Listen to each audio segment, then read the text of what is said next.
The morning sun cast long shadows across the dusty main street of Silver Creek as Eliza May Hawthorne stumbled forward, her wrists bound with rough hemp rope that bit into her skin. Her older brother, Samuel Sam Hawthorne, gripped the other end of the rope like a man leading livestock to market, his bloodshot eyes avoiding the questioning stares of the townsfolk who had begun to gather along the wooden sidewalks. "Move faster, girl," Sam growled, yanking the rope with unnecessary force. "Time's wasting, and money don't wait for nobody." Eliza's bare feet scraped against the packed earth, leaving small trails in the dust. Her once decent calico dress hung in tatters, torn during the struggle when Sam had dragged her from their family homestead at dawn.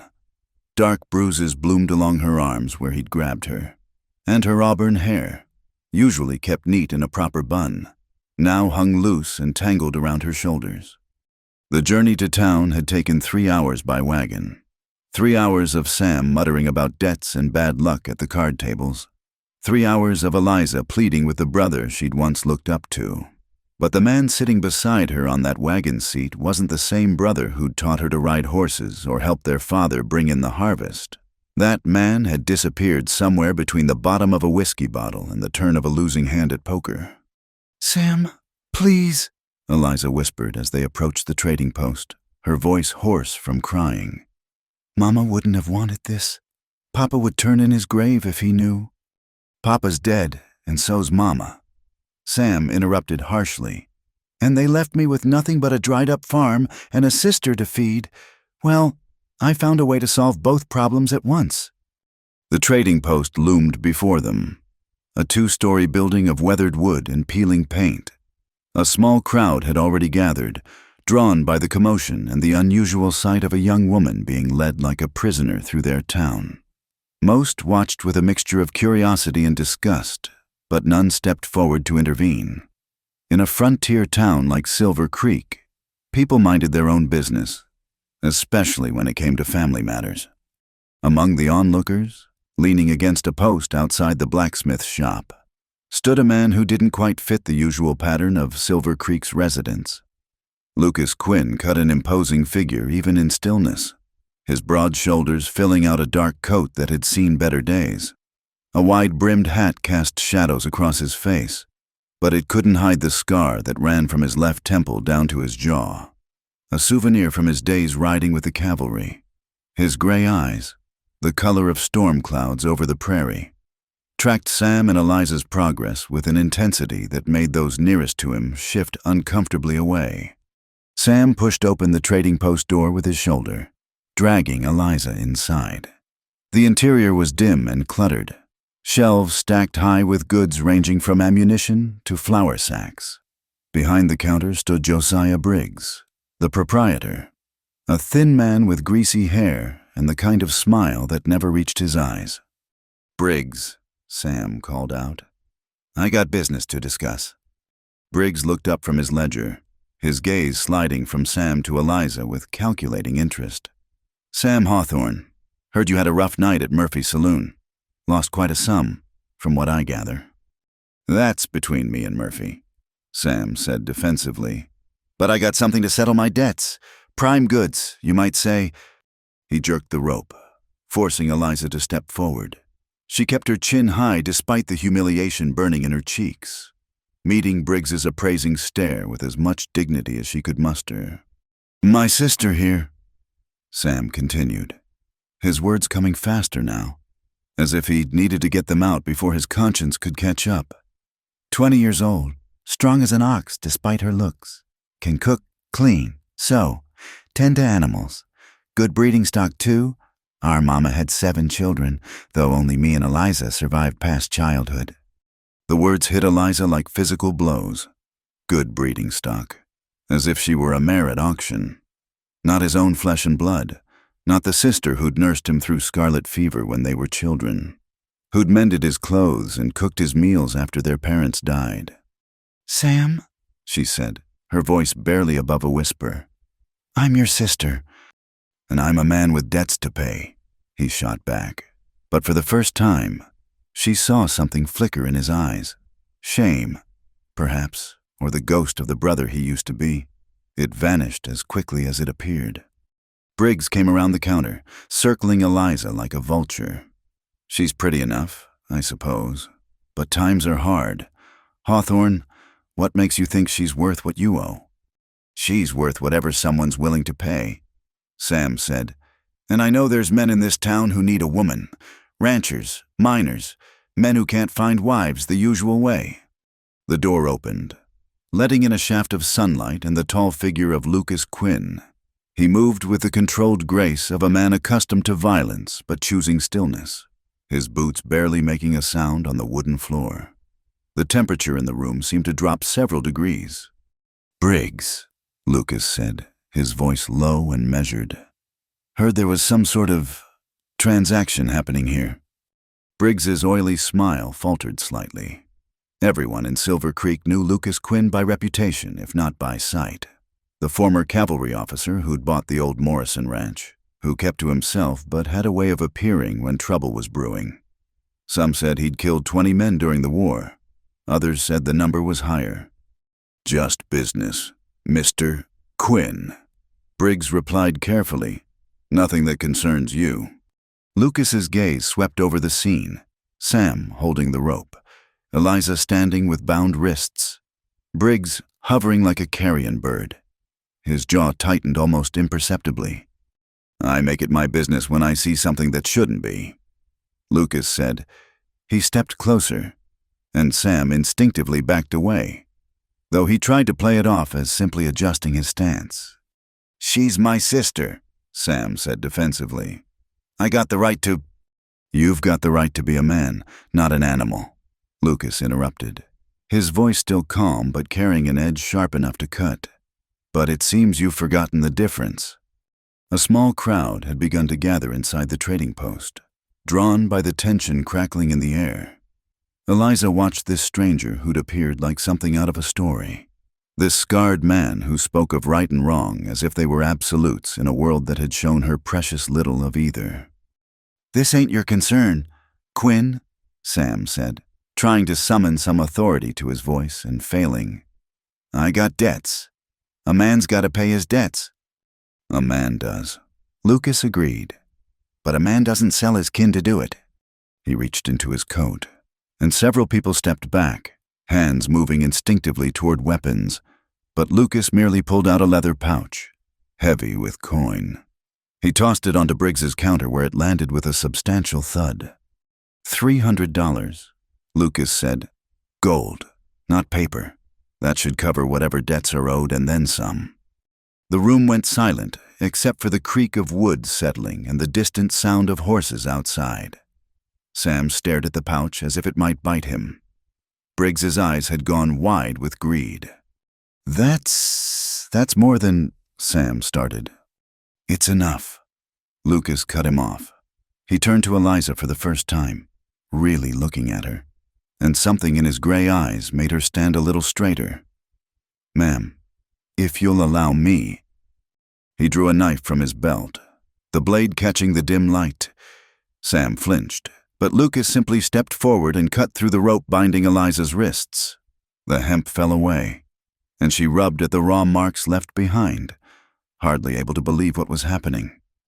"The lady comes with me," Lucas said, addressing the room but keeping his eyes on Sam. "Anyone has a problem with that, they can speak up now." No one spoke.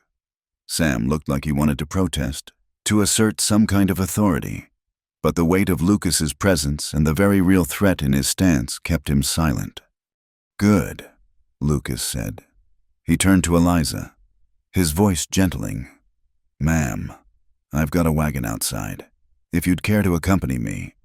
Eliza looked from Lucas to Sam, seeing her brother clearly for perhaps the first time, weak, selfish, lost to his vices. The man who'd sold her for gold he'd likely lose again before the week was out. "I'll go with you," she said to Lucas, her voice steady despite the trembling in her limbs. As they moved toward the door, Lucas paused beside Sam. When he spoke, his voice was low enough that only Sam and Eliza could hear. "If I see you near her again, if I hear you've so much as spoken her name in a whiskey-soaked breath, I'll make you wish you'd never been born." And unlike you, Hawthorne, I keep my promises." Sam's face had gone pale beneath the stubble and dirt. He nodded jerkily, his eyes fixed on the floor. Lucas offered Eliza his arm, a gesture of such unexpected courtesy that tears pricked at her eyes. She took it, letting him guide her through the crowd that parted before them like a biblical sea. As they stepped out into the morning sunlight, Eliza heard the whispers starting behind them, the speculation and gossip that would fuel Silver Creek's conversations for weeks to come. But in that moment, walking beside this stern stranger who'd paid gold for her freedom, Eliza felt something she hadn't felt since her parents died, the faint, flickering possibility of hope. The crowd inside Briggs's trading post had grown thicker, drawn by the spectacle unfolding before them like moths to a flame. Sam Hawthorne stood in the center of it all, his voice carrying the false bravado of a man who'd crossed a line he couldn't uncross. 20 years old, folks," Sam announced, his words slurring slightly from the previous night's whiskey still coursing through his veins. "Strong and healthy, knows her way around a household, can cook a meal that'll make you forget your troubles, mend clothes better than any seamstress in town." Eliza stood beside him, her head high despite the shame burning through her like prairie fire. She recognized faces in the crowd misses. Patterson from the general store, who quickly averted her eyes, Tom Bradley, the baker's son, who looked sick to his stomach, old Henry Mills, who shook his head sadly but said nothing. "She's got good breeding," Sam continued, warming to his pitch like a snake oil salesman. "Our mama birthed 7 young'uns, though the fever took most Eliza here. She's got the constitution of an ox and the temperament of a lamb. Never talks back, always does what she's told." A murmur rippled through the crowd.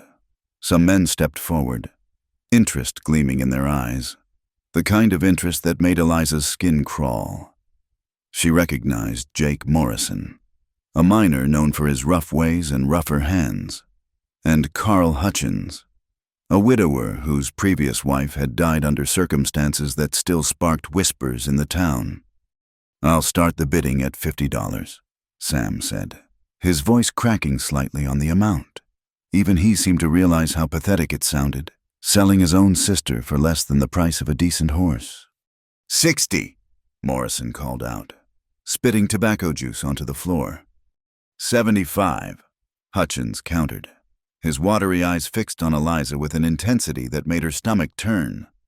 "Now, gentlemen," Briggs interjected, rubbing his hands together like a buzzard anticipating a meal. "This here's prime merchandise. Surely she's worth more than that. Think of the years of service, the companionship." The word hung in the air like a curse. Eliza felt her cheeks burn hotter, but she refused to lower her gaze. She'd give them nothing, no tears, no pleas, no satisfaction. 100, a new voice called. Eliza's heart sank as she recognized William Garrett, the owner of the Silver Dollar Saloon. Everyone knew what kind of work the women in his establishment did, though no one spoke of it in polite company. "Now we're talking," Sam said eagerly, his eyes bright with greed and desperation. $100 from Mr. Garrett. Do I hear 120? 125, Morrison growled, shooting Garrett a dark look. 150, Garrett countered smoothly, straightening his brocade vest. "And I'll throw in clearing your tab at my establishment. Hawthorne, that's another $40 of value right there." Sam's eyes widened. His debts at the Silver Dollar were substantial, accumulated over months of trying to drink away his failures. 150 and a cleared tab from Mr. Garrett, he repeated, his voice thick with relief. "Going once." 200. The new bid came from Zachary Preston, the bank manager's son, barely 25 himself.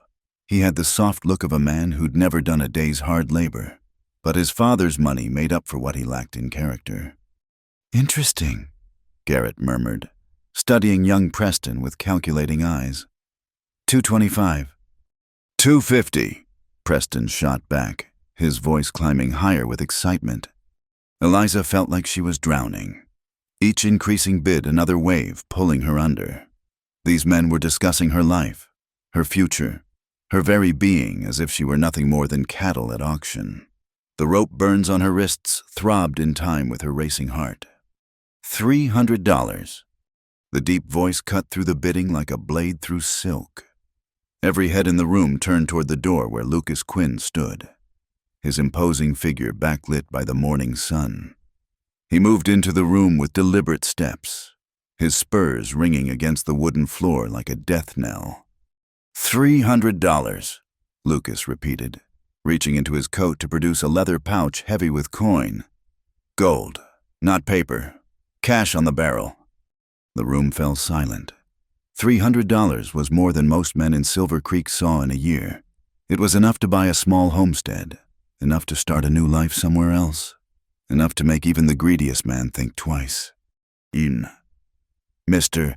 Quinn, Garrett said carefully, his saloon owner's instincts warning him against antagonizing a dangerous man. I wasn't aware you were in the market for domestic help.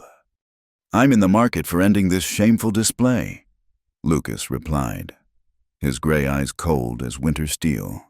The lady deserves better than to be bartered like goods in a store. She's not a lady, Sam interjected, desperation making him bold. She's my sister, and I got the right— You've got the right to be silent. Lucas cut him off, his hand moving almost imperceptibly toward the Colt at his hip, which I'd advise you to exercise now. Sam's mouth snapped shut. The crowd seemed to hold its collective breath, waiting to see what would happen next. Lucas Quinn's reputation preceded him, a man who'd ridden with Sherman through Georgia, who'd faced down Confederate cavalry charges without flinching, who'd brought that same unflinching resolve to the frontier. $300, Briggs said, his voice barely above a whisper.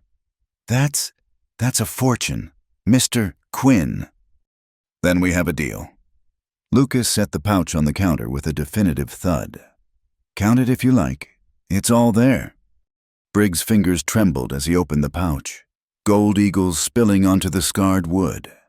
The crowd pressed closer, drawn by the sight of more money than most had ever seen in one place. It's all here, Briggs confirmed, his voice thick with avarice. Lucas turned to Sam, who seemed to have shrunk several inches under the weight of what he'd done. Paid in full, Lucas said. Your debts, your sister's freedom, your complete absence from her life from this moment forward. Are we clear? Sam nodded, reaching for the gold with shaking hands. Lucas's hand shot out, gripping Sam's wrist with enough force to make the younger man wince. Let me be clearer, Lucas said, his voice low and dangerous. This gold buys her freedom from you, permanently. If I hear you've tried to contact her, if you show up drunk at my ranch, if you so much as mention her name in your cups, I'll take it as a personal insult, and I handle personal insults in a very direct manner. He released Sam's wrist, leaving white marks where his fingers had been. Sam grabbed the gold and stumbled backward, nearly tripping over his own feet in his haste to put distance between himself and Lucas Quinn. Lucas then turned to Eliza, his entire demeanor changing, the dangerous edge softened, replaced by something almost gentle. Ma'am, he said, removing his hat. I apologize for the crudeness of this situation. If you'll permit me, I'd like to escort you somewhere more suitable. Eliza found her voice, though it came out as barely more than a whisper. Why? Because no one should be sold. Lucas replied simply, especially not by someone who should protect them. He offered her his arm, a gesture so at odds with the violence he'd just threatened that Eliza felt tears prick her eyes. She took it, allowing him to guide her toward the door. Wait, Preston called out, his young face flushed with indignation. You can't just— we were bidding fairly— Lucas paused, looking back over his shoulder. There's nothing fair about this, boy, and if you think there is, then you need to take a long, hard look at the man you're becoming. As they reached the door, Garrett made one last attempt. Quinn, if you're looking to profit from this investment, I could make you a very generous offer. The words died in his throat as Lucas turned back, his scarred face set in lines that promised violence. The lady is not an investment, she's not property, and she's not for sale. Not now, not ever again. With that, he guided Eliza out into the morning sunlight. Behind them, the crowd erupted in whispers and speculation. Sam clutched his gold, already calculating how much whiskey and how many card games it would buy. Briggs counted his commission over and over, as if afraid it might disappear. But Lucas Quinn and Eliza May Hawthorne were already moving away from the trading post, away from the shame and degradation of that awful morning, towards something that might, with time and care, become a new beginning. The last thing Eliza heard as they left was old Henry Mills finally speaking up. "Shame on all of you! Shame on every last one of you who stood here and let this happen!" But his words came too late. They always did in places like Silver Creek, where conscience was a luxury few could afford and fewer still chose to exercise. The morning sun climbed higher as Lucas Quinn led Eliza away from the trading post, his hand gentle but firm on her elbow. The main street of Silver Creek stretched before them, dusty and familiar, yet everything looked different to Eliza now, as if she were seeing it through a stranger's eyes. Perhaps she was a stranger now, cut loose from the only family she'd known, walking beside a man whose intentions remained as mysterious as the shadows beneath his wide-brimmed hat. They stopped at his wagon, a sturdy construction of oak and iron that spoke of practicality rather than show. 2 bay horses stood patiently in their traces, their coats gleaming with good health. Lucas helped her up onto the bench seat with a courtesy that seemed at odds with his dangerous reputation, then moved to untie the horse's lead ropes from the hitching post. "You don't have to come with me," he said quietly, not looking at her as he checked the harnesses. "I meant what I said in there. You're free. If you have somewhere else you'd rather go, someone else who might take you in, I'll drive you there myself." Eliza considered his words, her hands folded tightly in her lap. Where else could she go? The Hawthorne homestead was no longer home, hadn't been since their parents died and Sam started drowning his grief in whiskey and cards. She had no other relatives, no close friends who could afford to take in another mouth to feed. The boarding house wouldn't accept a woman with no money and no references, and the only other employment available to a woman alone in Silver Creek was the kind offered by men like Garrett. "I have nowhere else," she admitted, the words tasting like ashes in her mouth. Lucas climbed up beside her, taking the reins in his capable hands. "Then you'll come to the ranch," he said, as if it were the simplest thing in the world. "Mrs. Martha Holloway keeps house for me. She's a widow, respectable as they come. You'll be safe there." As they pulled away from the trading post, Eliza caught sight of Sam stumbling out of Briggs's store, the leather pouch clutched to his chest like a lifeline. For a moment, their eyes met across the distance. She saw something flicker in his expression. Regret, perhaps, or the ghost of the brother he used to be. Then he turned away, heading straight for the Silver Dollar Saloon, and Eliza knew with cold certainty that the gold wouldn't last a week. "Don't look back," Lucas said quietly. "It never helps." They rode in silence through the town, past the church where Eliza had once sung in the choir, past the school where she'd learned her letters, past the cemetery where her parents lay beneath simple wooden markers. Each landmark was a goodbye, a severing of ties she hadn't chosen but couldn't prevent. Only when they'd left the town behind, when the buildings gave way to open prairie and the endless blue arch of the sky, did Lucas speak again. "You're not property, Miss Hawthorne," he said, his eyes fixed on the rutted road ahead. "Not mine, not anyone's. I want to be clear about that from the start." "Then why?" Eliza asked, the question that had been burning in her throat since he'd thrown down that impossible sum. "Why pay so much for someone who you don't intend to?" She couldn't finish the sentence, couldn't voice the ugly assumptions that had been written on every face in that crowd. "Because someone should have," Lucas replied. "Because a man who'd sell his own sister has fallen so far from grace that someone needs to stand against it. Because—" he paused, a muscle working in his jaw. Because I've seen what happens when good people do nothing in the face of evil. Seen it too many times to count. The scar on his face seemed to deepen as he spoke, and Eliza wondered what memories lived behind those storm-gray eyes. "I don't understand," she said softly. "You don't have to." He glanced at her then, and something in his expression gentled. "All you need to know is that you're safe now. You'll have a roof over your head, food to eat, honest work if you want it. No expectations beyond that. No obligations." The weight of the word hung between them, heavy with unspoken meaning. Eliza felt tears prick her eyes, relief, exhaustion, and a confusion of emotions she couldn't name. "I should warn him," Lucas continued, turning his attention back to the road. "Your brother. One more time, clear as day." He pulled the wagon to a halt right there on the prairie road, surprising Eliza. Climbing down, he ground-tied the horses and walked back toward town with purposeful strides. Eliza watched, bewildered, as his figure grew smaller in the distance. 20 minutes passed before he returned, and when he climbed back onto the wagon seat, she noticed his knuckles were slightly scraped. "What did you do?" she asked. "Delivered a message." Lucas said simply, "Man to man, he won't trouble you again." They continued on, the wagon wheels cutting through the prairie grass. The landscape opened up around them, rolling hills dotted with wildflowers, hawks circling overhead, the distant purple smudge of mountains on the horizon. It was beautiful in its vastness, but it made Eliza feel small, unmoored. "Tell me about your ranch," she said, needing to fill the silence with something other than her own tumbling thoughts. "It's not much," Lucas said, but she heard a note of pride creep into his voice. 600 acres of decent grazing land, good water from Willow Creek running through it. I run cattle mostly, some horses. Built the house myself, 2 stories. Solid construction. Like I said, Mrs.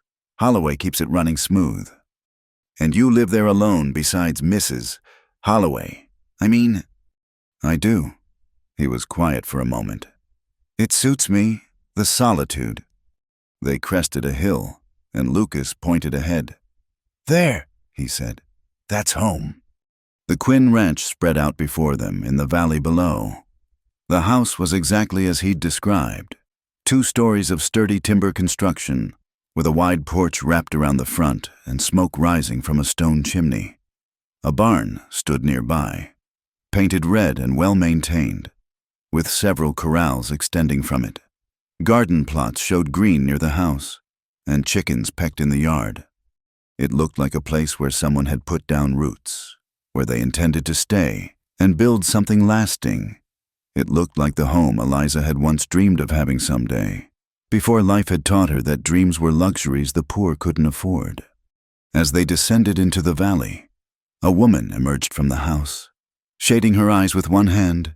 She was perhaps 50, with steel-gray hair pulled back in a severe bun and a no-nonsense set to her shoulders. This would be Mrs. Holloway. Eliza realized. "You're not alone." "Mrs."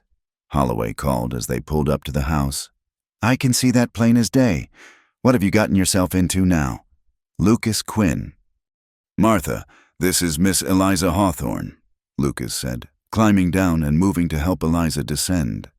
"She'll be staying with us for a while." "Mrs." Holloway's sharp eyes took in everything. Eliza's torn dress, the rope marks on her wrists, the exhaustion written in every line of her body. Something in the older woman's expression shifted from suspicion to understanding. "Land sakes," she muttered. "Come inside. Child, you look like you've been through the wars. Mr. Quinn, you put those horses up and then make yourself scarce. This young lady needs a hot bath and some proper clothes, not a man hovering about." She bustled Eliza toward the house, clucking like a mother hen. "Men," she said, loud enough for Lucas to hear. "They think they can fix everything with grand gestures and forget about the practical matters. $300. Was it? The whole town will be talking about nothing else for months." "You heard already?" Lucas called after them. "Jake Morrison rode out here fast as his horse could carry him, wanting to know if you'd lost your mind." Mrs. Holloway shot back. I sent him packing with a flea in his ear. Now get this young lady needs tending to. As Eliza was ushered into the house, she glanced back to see Lucas standing by the wagon, hat in hand, looking suddenly uncertain. When their eyes met, he nodded once, a promise, perhaps, or simply acknowledgement of the strange turn both their lives had taken. Then Mrs. Holloway closed the door, and Eliza found herself in a different world entirely. The interior of the house was clean and welcoming, with braided rugs on polished floors and curtains at every window. It smelled of beeswax and fresh bread, of safety and stability. Now then, Mrs. Holloway said, her voice gentling, first things first, what that man did bringing you here, it doesn't create any debt between you. You understand that, don't you? Lucas Quinn might be a hard man in some ways, but he's honorable to his core. If he says you're free, then you're free. Eliza nodded, not trusting her voice. Good, Mrs. Holloway continued. Now, let's see about getting you cleaned up and fed. Time enough later to figure out the rest. One step at a time, child. That's how we survive in this world, one step at a time. As she led Eliza upstairs to a small but clean bedroom, as she heated water for a bath and laid out fresh clothes that smelled of lavender, Eliza began to believe, just a little, that she might actually be safe, that this strange, scarred man who'd paid a fortune for her freedom might actually mean what he said. She was no longer property. She was no longer for sale. For the first time in longer than she could remember, Eliza May Hawthorne was simply, blessedly free. The hot water was a blessing Eliza hadn't expected. She sank into the copper tub Mrs. Holloway had filled, letting the warmth seep into muscles she hadn't realized were so tense. The older woman had left her with soap that smelled of roses, a washcloth, and strict instructions to take her time. Lord knows you've earned a moment's peace, Mrs. Holloway had said before closing the door behind her. Eliza scrubbed away the dirt and shame of the morning, watching the water turn murky with trail dust and dried tears. The rope marks on her wrists stood out angry and red against her pale skin. She wondered if they would scar, if she'd carry physical reminders of this day for the rest of her life alongside the emotional ones. When she finally emerged, wrapped in a clean towel, she found clothes laid out on the bed, a simple blue calico dress, undergarments, and stockings. They weren't new, but they were clean and well-mended, smelling of sunshine and starch. A note pinned to the dress read, "These belong to my daughter. She'd want them put to good use. M.H." The dress fit well enough, though it was a touch long. Eliza braided her damp hair and pinned it up, studying her reflection in the small mirror above the washstand. She looked like herself again, or at least like someone who hadn't been dragged through town like livestock that very morning. When she ventured downstairs, she found Mrs. Holloway in the kitchen, stirring something that smelled like heaven itself. The older woman looked up and nodded approvingly. "Better," she said.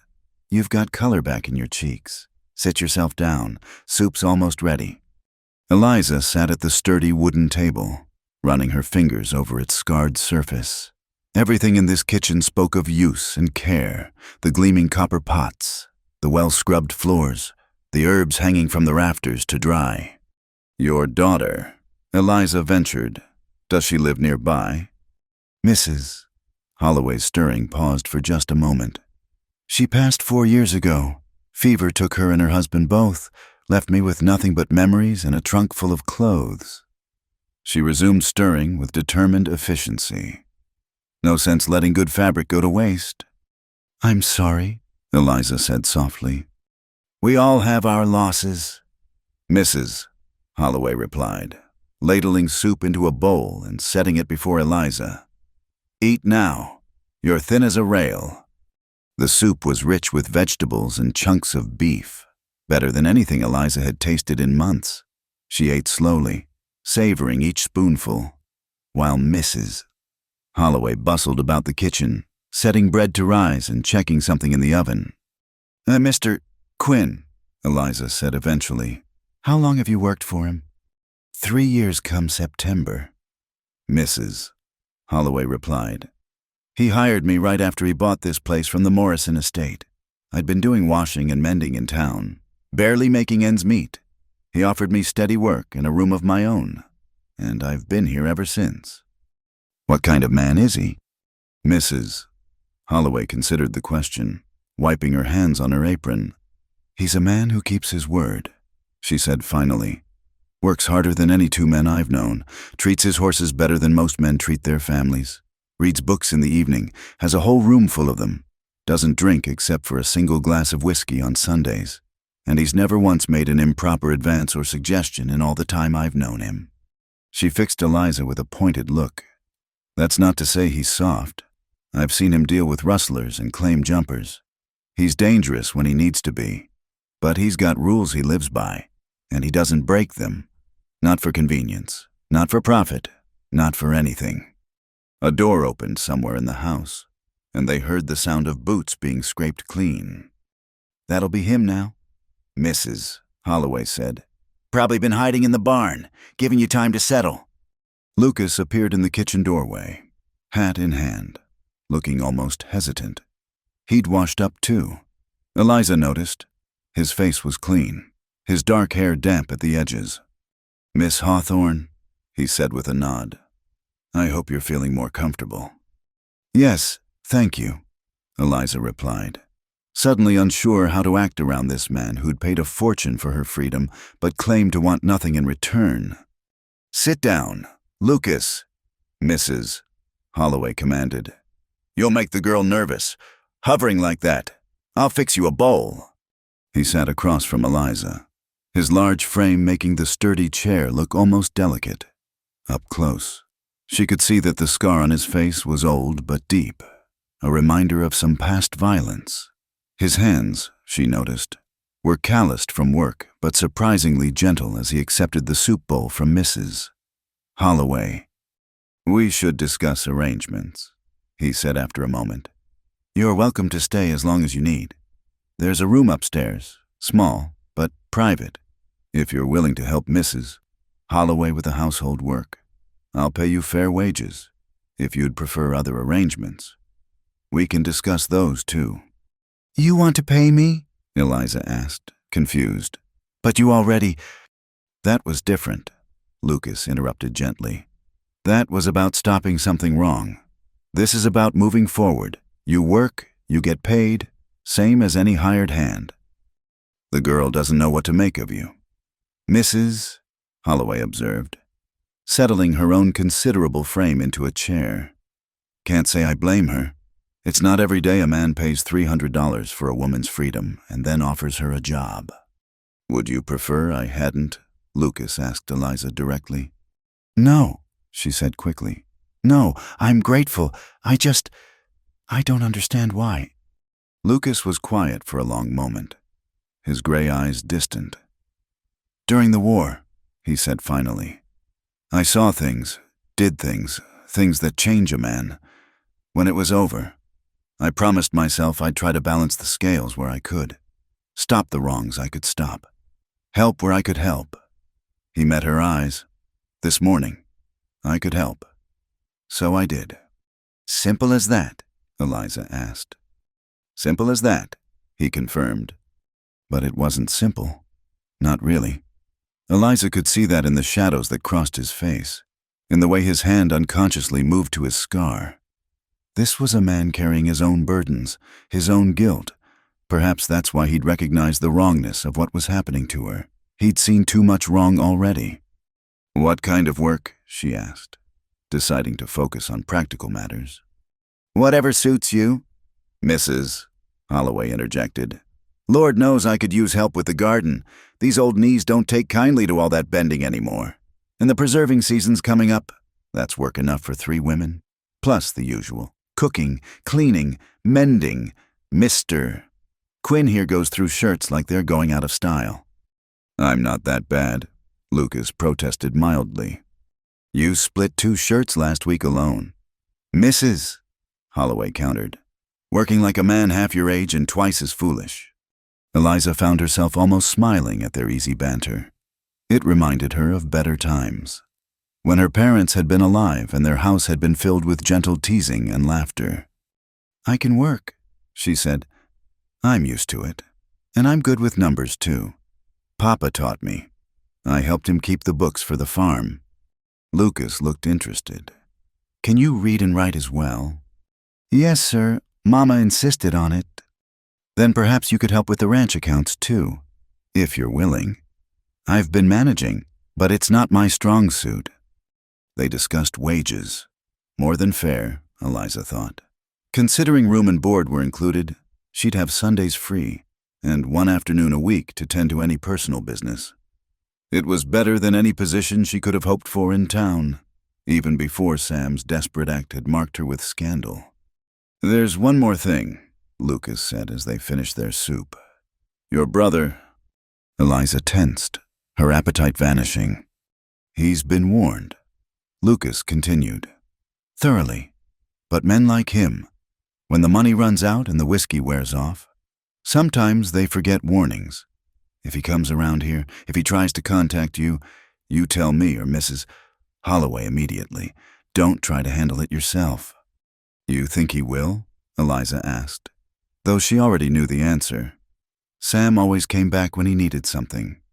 "I hope not," Lucas said, "but hope's a poor defense against desperate men." As if to lighten the suddenly heavy mood, "Mrs." Holloway stood and bustled to the oven. "Well, that's enough serious talk for one day. Miss Eliza, how do you feel about apple pie? I made one this morning. And Mr.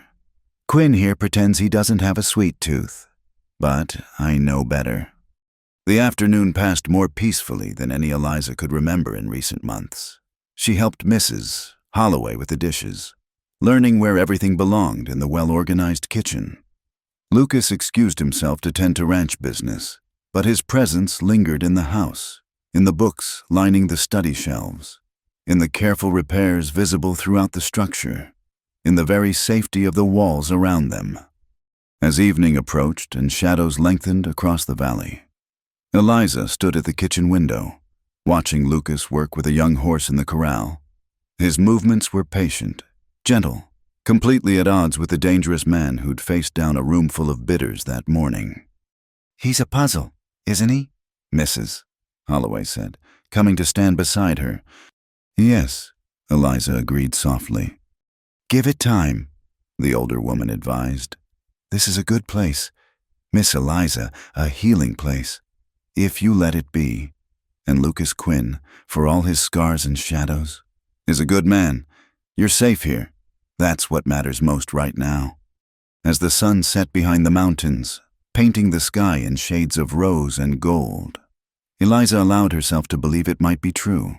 She was in a strange house with people she barely knew, her future uncertain, her past shattered. But for the first time in longer than she cared to admit, she felt something she'd thought lost forever. She felt safe. The next morning dawned clear and bright, with meadowlarks singing in the cottonwoods along Willow Creek. Eliza woke in the small bedroom that was now hers, momentarily disoriented by the unfamiliar surroundings. Then memory crashed back. Sam's betrayal, the humiliation at the trading post, Lucas Quinn's unexpected intervention. She dressed quickly in the blue calico and made her way downstairs, finding Mrs. Holloway already at work in the kitchen, kneading bread dough with practiced efficiency. "Good morning," the older woman said without looking up. "There's coffee on the stove and biscuits keeping warm in the oven. Mr. Quinn's already out with the horses. Man rises before the sun most days." Eliza helped herself to breakfast, then joined Mrs. Holloway at the broad wooden counter. "What can I do to help?" "Can you make a decent pie crust, Mrs.?" Holloway asked. "Mama taught me," Eliza confirmed. "Good. We'll need 6 pies for the church social this Sunday.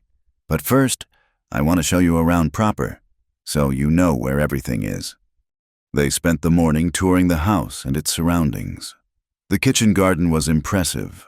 Rows of vegetables thriving in the rich soil, herbs growing in neat sections, berry bushes heavy with fruit. The root cellar was well stocked, cool and dry, with shelves of preserved goods that would see them through winter. Mr. Quinn gives me free rein with the household budget. Mrs. Holloway explained. He trusts me to manage things right, and I don't betray that trust. In the house itself, Eliza counted 6 bedrooms upstairs, though only 3 were in use. Lucas's, Mrs. Holloway's, and now hers. The study impressed her most, with its floor-to-ceiling bookshelves filled with volumes on everything from agriculture to Greek philosophy. He reads every evening, Mrs. Holloway said, sometimes aloud, if I'm mending in the parlor. Has a nice voice for it, though he'd be embarrassed to hear me say so. They were preparing lunch when Lucas returned, dusty from the morning's work. He washed up at the pump outside before entering, a courtesy Eliza noticed he never failed to observe. Miss Hawthorne, he greeted her. Settling in all right? Yes, thank you, Mrs. Holloway has been very kind.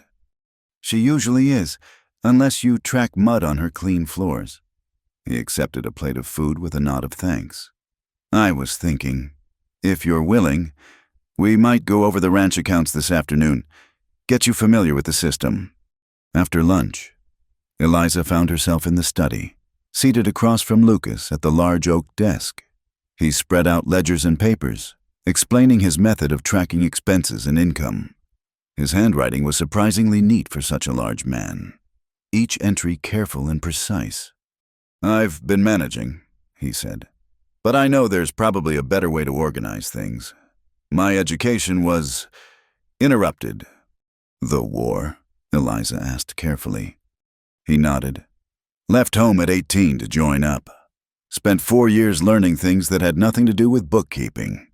As they worked through the accounts, Eliza began to understand the scope of the ranch operation. It was larger than she'd realized, with several hundred head of cattle, a growing horse breeding program, and contracts to supply beef to the army posts scattered across the territory. You've built something impressive here, she said, tallying a column of figures. It's a start, Lucas replied. Land's good, water's reliable. With hard work and fair weather, a man can make something of himself out here. Or a woman, Eliza asked, thinking of her own uncertain future. Or a woman, he agreed. The frontier doesn't care much about what's between your ears, not what society says should be there. Results matter more than expectations. They worked in companionable silence for a while, Eliza suggesting improvements to his filing system, Lucas explaining the seasonal patterns of ranch work. She found herself relaxing in his presence, the threat she'd initially sensed in him proving to be entirely directed outward, never at her. Can I ask you something? She said eventually. Of course. Yesterday morning, when you walked back to town after we'd left, what did you say to Sam? Lucas set down his pen, considering. I reminded him that choices have consequences, that selling family for gold was a line that, once crossed, changed a man forever, and I made it very clear that if he tried to cross back over that line, if he came looking for you, I'd take it personal. Do you think he understood? Men like your brother understand only 2 things, immediate gratification and immediate consequences. I made sure he understood the consequences. That evening, after dinner, Eliza found herself in the parlor with Mrs. Holloway, learning the older woman's particular way of darning socks. Lucas had retired to his study with a book, but the door stood open, and occasionally she could hear the whisper of turning pages. You're wondering about your place here, Mrs. Holloway said, her needle flashing in the lamplight. Eliza looked up, startled. How did you know? Child, I've been where you are. Not the same circumstances, mind you, but that feeling of being adrift, not knowing if you're guest or employee or something else entirely. She knotted her thread and snipped it.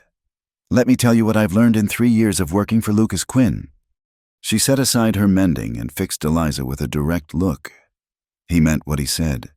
You're not property, not his or anyone's. You're a free woman working for fair wages. Same as me. He won't expect anything from you beyond honest work.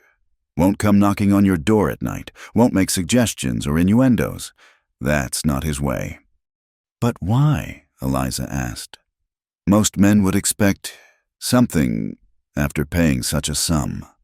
"Because he's not most men." "Mrs." Holloway said simply. "I don't know all of what happened to him during the war, but I know it changed him, marked him deeper than that scar on his face. He came back with strong notions about right and wrong, about protecting those who can't protect themselves." She picked up another sock, examining it for holes. "First month I was here, a drifter came by looking for work. Quinn hired him on, but the man made some unseemly comments about me. Nothing terrible, just the kind of talk some men think is flattering. Quinn overheard, and that drifter was off the property within the hour, paid in full but told never to return. He seems—" Eliza searched for the right word. "Lonely." "That he is." "Mrs." Holloway agreed. "But it's a loneliness he's chosen. He's had offers. Mind you, every unmarried woman in the county has tried to catch his eye at one time or another. The widow Patterson practically threw herself at him last Christmas, but he keeps his distance. Polite, but firm." From the study came the sound of a book closing, then footsteps. Lucas appeared in the doorway, a slim volume in his hand. "I thought you might enjoy this, Miss Hawthorne," he said, offering her the book. "Poetry. Wordsworth. I noticed you looking at the books earlier." Eliza took the volume, touched by the gesture. "Thank you. I haven't had much chance to read lately." "Books are meant to be read," he said. "Feel free to borrow whatever interests you." He bid them good night and headed upstairs, his footsteps heavy on the old wood. Eliza opened the book, finding an inscription on the flyleaf, "To Lucas with love. May you find beauty in words when the world offers none. Catherine, his sister." "Mrs." Holloway said quietly, noticing Eliza's attention. "She died young. He doesn't speak of it, but sometimes I see him looking at her picture in his study." Eliza closed the book gently, understanding a little more about the man who'd saved her. Loss marked everyone differently. Sam had let it twist him into something cruel and desperate. Lucas had let it shape him into something else, a protector, perhaps, trying to save others because he couldn't save those he'd loved. "Thank you," Eliza said, "for explaining, for making me feel welcome." "You are welcome, Mrs." Holloway said firmly. "This is your home now, for as long as you choose to make it so. Mr. Quinn gave you freedom, but what you do with it, that's up to you." Later, alone in her room, Eliza sat by the window and watched the stars emerge over the valley. Somewhere out there, Sam was probably deep in his cups, the gold already beginning to slip through his fingers. Somewhere, the life she'd thought she'd have, marriage to some local boy, children, a small farm of their own, had vanished like smoke. But here, in this unexpected place with these unexpected people, something new was beginning. She opened the book of poetry and began to read by candlelight, letting Wordsworth's words wash over her. "Though nothing can bring back the hour of splendor in the grass, of glory in the flower, we will grieve not, rather find strength in what remains behind." Strength in what remains behind. Yes, Eliza thought. That's what she would do. Sam had tried to sell her like property, but Lucas Quinn had bought her freedom instead. Now it was up to her to decide what that freedom meant, what kind of life she would build from the ashes of the old. She had work to do, a roof over her head, and people who treated her with dignity and respect. It was more than she'd had yesterday, more than she'd dared hope for when Sam had dragged her into town. Tomorrow, she would learn to make pies with Mrs. Holloway. She would help Lucas organize his accounts. She would begin to carve out a place for herself in this strange new life. Tonight, she would simply be grateful to be safe, to be free, to be somewhere she was seen as a person rather than a commodity. It was She realized more than enough to start with. 2 weeks passed in a rhythm of daily work and quiet evenings. Eliza found herself settling into the life of the ranch with surprising ease. She rose with the sun, helped Mrs. Holloway with breakfast, tended the garden, and spent afternoons organizing Lucas's accounts into a system that actually made sense. The work was hard but satisfying, and for the first time in months, she slept without nightmares. It was on a particularly warm afternoon that she first noticed Lucas favoring his left arm. He'd been breaking a new horse, a spirited bay mare with a wild streak, and though he'd stayed in the saddle, Eliza had seen him wince when he dismounted. "You're hurt," she said when he came in for supper, his shirt sleeve dark with what looked suspiciously like blood. "It's nothing," he replied. But Mrs. Holloway was already pushing him into a chair. "Nothing, he says," the older woman muttered, carefully rolling up his sleeve to reveal a deep gash along his forearm. "This needs stitching. Eliza, fetch my sewing basket and the whiskey from the pantry." Eliza hurried to comply, returning to find Mrs. Holloway examining the wound with practiced eyes. "Hold still," she commanded Lucas, who sat stoically as she cleaned the cut with a whiskey-soaked cloth. "I can stitch it myself," he said. "With your left hand, don't be foolish." Mrs. Holloway threaded a needle with steady hands. "Eliza, sit across from him. Sometimes men need something to focus on besides the pain." Eliza took the chair across from Lucas, meeting his gray eyes. "Tell me about the mare," she said, recognizing Mrs. Holloway's strategy. "She seems spirited." "She's got fire," Lucas agreed, his jaw tightening as the needle went in. "Reminds me of a horse I had during the war, Mercury. I called him black as midnight and twice as fast." He kept talking as Mrs. Holloway worked, his deep voice steady despite the pain. He told her about Mercury, about long marches through Georgia mud, about the strange clarity that came with danger. His eyes never left Eliza's, and she found herself leaning forward, caught by his stories. "There, Mrs. Holloway said finally, tying off the last stitch. "You'll live to be foolish another day." As she bandaged the wound, Eliza noticed other scars on Lucas's arms and hands, a map of old violence written on his skin. He caught her looking and gently pulled his sleeve down. "Thank you," he said to both women. "I'm sorry to be trouble." "Men, Mrs. Holloway huffed, "always apologizing for bleeding, never for the foolishness that causes it." That evening, Eliza found Lucas in his study, attempting to write with his injured arm. His penmanship, usually so neat, was shaky. "Let me help," she offered from the doorway. He looked up, frustrated. "I need to get these contracts copied for the army buyer coming next week." "Then let me copy them. My handwriting is legible enough." After a moment's hesitation, he nodded. Eliza settled at the desk while Lucas took the chair beside her, dictating changes and clarifications. They worked well together, she realized. He with his knowledge of the business, she with her facility for clear expression. "You write better than I do," he said when they'd finished. "Clearer, more precise. My mother was a school teacher before she married." Eliza explained. "She was particular about penmanship and grammar." "She taught you well." He paused, then added, "I'm sorry about your parents. Mrs.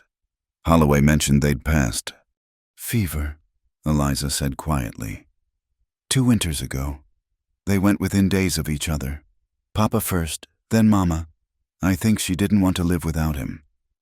"That kind of love is rare," Lucas said. "To be so connected that one can't survive without the other." "Did you ever—" Eliza started, then stopped. "I'm sorry, that's too personal." "It's all right." Lucas leaned back in his chair, his expression distant. "I thought I was in love once. Before the war. Her name was Margaret. Pretty girl. Daughter of the town banker. We were going to marry when I got back." "What happened?" "I got back," he said simply. "But I wasn't the same man who'd left. The things I'd seen, the things I'd done, they'd changed me. Margaret took one look at this, he gestured to his scarred face, and knew. She married a shopkeeper 6 months later. Can't say I blamed her. That's not fair, Eliza said, surprising herself with her vehemence. You served your country. You survived. The scars are proof of your sacrifice, not something to be ashamed of. Lucas looked at her with something like wonder. Most people see the scars and think dangerous. They cross the street to avoid me. Then they're fools, Eliza said firmly. I've been here 2 weeks, and I've seen how gentle you are with the horses, how patient with the ranch hands, how respectful to Mrs. Holloway and me. A dangerous man wouldn't bother with gentleness. You're not afraid of me, he said, and it wasn't quite a question. No, Eliza replied. I was, that first day, when you faced down Sam and all those men, but then you offered me your arm like a gentleman, spoke to me with respect, gave me choices. Dangerous men don't give women choices. They sat in comfortable silence for a moment before Lucas spoke again. My sister Catherine used to say something similar. She was the one person who never looked at me differently after the war. Tell me about her, Eliza encouraged, remembering the inscription in the poetry book. Lucas's face softened. She was 5 years younger than me, bright as a new penny, always reading, always asking questions. Our parents wanted her to marry well, but she wanted to go to college. Can you imagine a woman in college? It sounds wonderful, Eliza said wistfully. She would have done it too, had the intelligence for it, and the determination. His expression darkened. But while I was off playing soldier, our parents died. Influenza. Catherine was left alone. Just 17. A cousin took her in, promised to look after her. Instead, Lucas's hands clenched. He forced her to marry his business partner, a man 3 times her age with a reputation for cruelty. Eliza felt her heart constrict. What happened to her? She died, Lucas said flatly. They said it was an accident, a fall down the stairs, but I know better. I saw the bruises at the funeral, saw how thin she'd gotten. I was 3 days too late getting home. 3 days. Now Eliza understood. The fierce protectiveness, the inability to stand by while Sam sold her, the need to save those who couldn't save themselves. Lucas was trying to save her because he couldn't save Catherine. It wasn't your fault, she said softly. I know that here. Lucas touched his head. But here, he placed his hand over his heart, is different. If I'd come home sooner, if I'd never left at all, then you'd be a different man, Eliza pointed out. And you might not have been in that trading post 2 weeks ago. You might not have cared enough to intervene. Your sister's memory lives on in every person you help. Lucas looked at her for a long moment. You're very kind, Miss Hawthorne. Eliza, she corrected. Please, we're friends now, aren't we? Friends, he repeated, and something that might have been a smile touched his lips. Yes, I'd like that, and you must call me Lucas. From that evening forward, something shifted between them. The formal distance remained in public around Mrs. Holloway and the ranch hands, but in quiet moments, they were simply Lucas and Eliza, building a friendship neither had expected. Eliza began joining Lucas in the study after supper, helping with correspondence and learning more about ranch operations. He taught her to read the weather signs, to judge good cattle from poor, to understand the rhythms of the land. In return, she brought order to his chaotic filing system and a gentle humor that could coax rare smiles from him.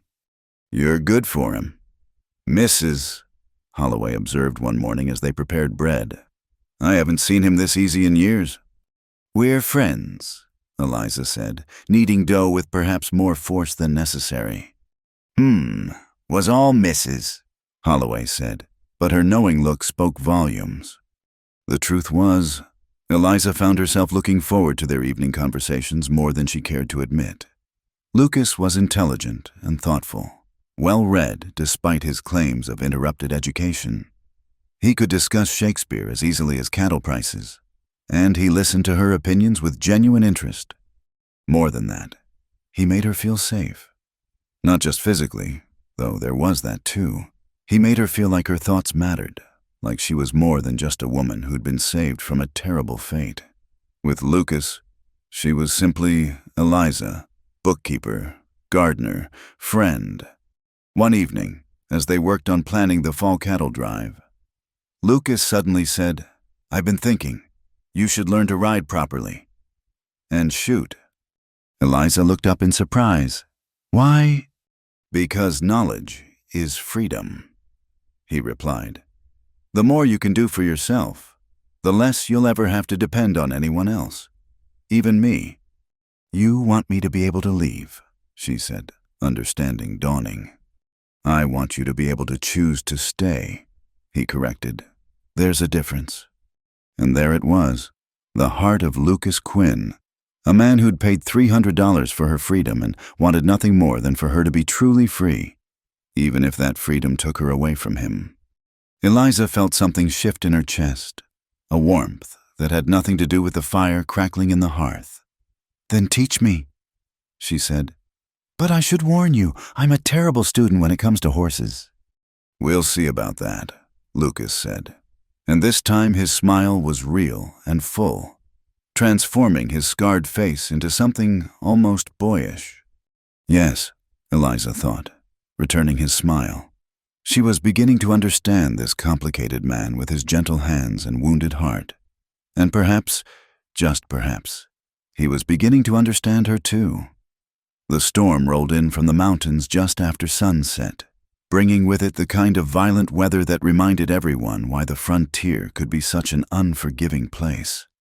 Lightning split the purple sky while thunder shook the ranch house to its foundations.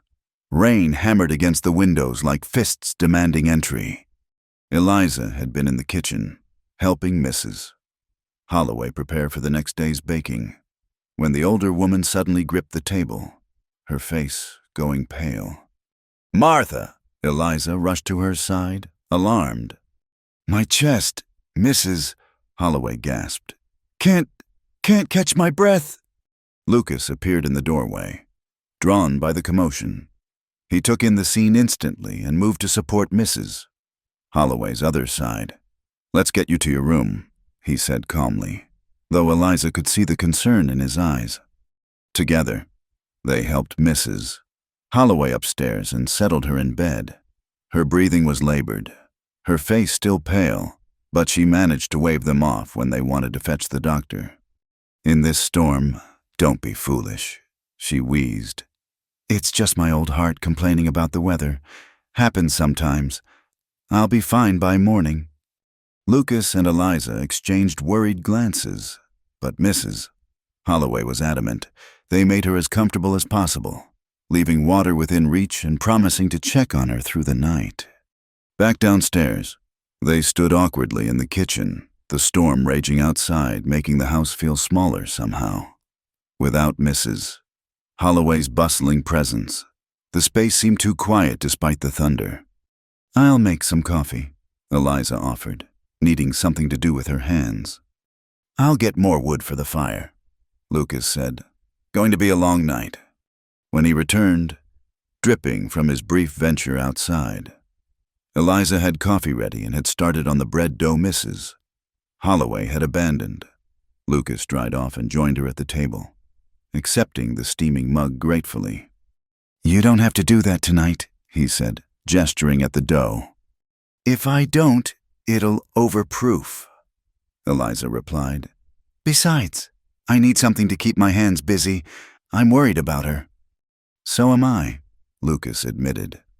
"She's had these spells before, but they seem to be getting worse. I've tried to convince her to see the doctor in Denver, but she's stubborn." They worked in companionable silence for a while, Eliza kneading the dough while Lucas tended the fire. The storm seemed to intensify, wind howling around the corners of the house like a living thing. A particularly violent crack of thunder made Eliza jump, nearly dropping the dough. "Sorry," she said, embarrassed.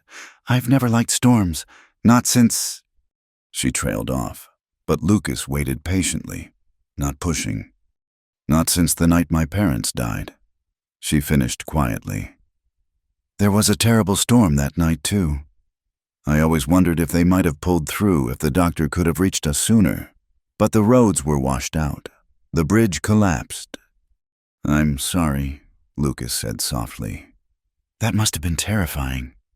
Sam was drunk, Eliza continued, the words spilling out like water through a broken dam. Even then, even with our parents dying, he was drunk. I had to tend them alone, trying to bring down their fevers, not knowing what else to do. I was 18 years old and watching the two people I loved most slip away while my brother pickled himself in whiskey. Lucas moved closer, not touching but offering his presence as comfort. You did everything you could. Did I? Eliza's hand stilled on the dough. Sometimes I wonder if I'd known more, if I'd been stronger. Stop, Lucas said gently but firmly. That's a path that leads nowhere good. Trust me, I've walked it many times. You can't save everyone. Eliza, sometimes all you can do is be there, and you were. She looked up at him, seeing her own pain reflected in his eyes. Is that what you tell yourself about Catherine? Every day, he admitted. Some days I even believe it. A companionable understanding settled between them. Two people who knew the weight of survivor's guilt. Eliza shaped the dough into loaves while Lucas checked on Mrs. Holloway, returning to report that she was sleeping peacefully. They moved to the parlor, where the fire cast dancing shadows on the walls. The storm showed no signs of abating, if anything growing stronger. Rain lashed the windows with renewed fury. Tell me something good, Eliza said suddenly, something that has nothing to do with the loss or regret. Lucas considered, settling into his usual chair. When I was 12, my father took me on a cattle drive, just a small one, moving stock to summer pasture. But to me, it was the greatest adventure imaginable. Sleeping under the stars, cooking over an open fire, listening to the cowboys tell stories. He continued, his voice warming with the memory. There was this one night, clear as crystal. The cattle were settled, and one of the hands pulled out a fiddle, started playing these old songs I'd never heard before. And then, one by one, the men started singing, rough voices. Nothing pretty about it, but there was something pure about it. Just men and music and stars. That sounds beautiful, Eliza said, curling up in her chair. It was. My father sat next to me, and for once, he wasn't the stern man who ran our ranch with an iron fist. He was just happy. He even sang along to one or two songs, though he'd have denied it later. Lucas smiled at the memory. That was the night I knew I wanted to be a rancher. Not for the money or the land, but for moments like that. Do the hands still sing here? Eliza asked. Sometimes. When the mood strikes. He glanced at her. Your turn. Something good. Eliza thought for a moment. The summer I turned 16, there was a dance in town, a real dance, with musicians from Denver and everything. I'd saved for months to buy fabric for a dress. Blue silk, impractical as anything, but so beautiful. Mama helped me make it, and we spent weeks on the details. Little pearl buttons, lace at the collar and cuffs. She smiled, lost in the memory. Sam was actually sober that night. He even danced with me once, told me I looked pretty. And there was this boy, Thomas Morrison. He asked me to dance 3 times. 3! The other girls were so envious. What happened to Thomas Morrison? Lucas asked. He joined the army, died at Chancellorsville. Eliza's smile turned wistful. But that night, we were just young and happy, and the world was full of possibilities. Thunder crashed overhead, making them both look up. The house groaned but held steady, built to withstand worse than this. I should tell you something, Lucas said suddenly, about what you mean about having you here. Eliza's breath caught, but she remained silent, waiting. These past weeks, he continued, clearly struggling with the words, the house feels different, alive again. It's not just the help with the books or the ranch work. It's You bring light with you. Eliza, the kind of light I'd forgotten existed. Lucas, She breathed, her heart racing. I'm not asking for anything, he said quickly. You should know that you matter. Your presence matters. Not because I paid for your freedom, but because of who you are. Eliza stood, crossing to where he sat. She knelt beside his chair, looking up at his scarred face with its expression of vulnerable honesty. I need to tell you something too, she said. That first day, you gave me freedom, but these weeks since, you've given me something else. You've given me back myself. The person I was before grief and Sam's drinking wore me down. She reached up, hesitating just a moment before placing her hand on his cheek, feeling the ridge of the scar under her palm. I don't stay because I have nowhere else to go. I stay because this is where I want to be, with you. Lucas covered her hand with his own, his eyes searching hers. Eliza, I'm not an easy man. The war left marks that go deeper than scars. I know, she said simply. I don't want easy. I want real. I want true. I want you. For a long moment, they stayed frozen like that, the storm raging outside while something equally powerful built between them. Then Lucas leaned down, and Eliza stretched up, and their lips met in a kiss that was gentle and desperate all at once. When they pulled apart, both were breathing hard. Lucas touched his forehead to hers. I love you, he said, the words seeming to surprise him. God help me, I love you. I love you too, Eliza whispered. Not from gratitude, not from obligation. I love you for your kindness, your strength, your terrible filing system that gave me an excuse to spend time with you. That startled a laugh from him, and he pulled her up onto his lap, holding her close while the storm raged on. They sat like that for a long time, sharing kisses and whispered confessions, the fire crackling beside them. What happens now? Eliza asked eventually. Now, Lucas said, pressing a kiss to her hair. We court properly, because you deserve that. You deserve everything. And then, when you're sure, absolutely sure, we marry if you'll have me. I'll have you, Eliza promised, scars and shadows and all. The storm began to ease as dawn approached, the thunder moving off toward the plains. They'd spent the night talking, planning, stealing kisses like teenagers at their first dance. When Mrs. Holloway appeared in the doorway, looking tired but definitely better. She took one look at them and smiled. About time, she said. I was beginning to think I'd have to lock you two in a room together. Now, who's going to help me with breakfast?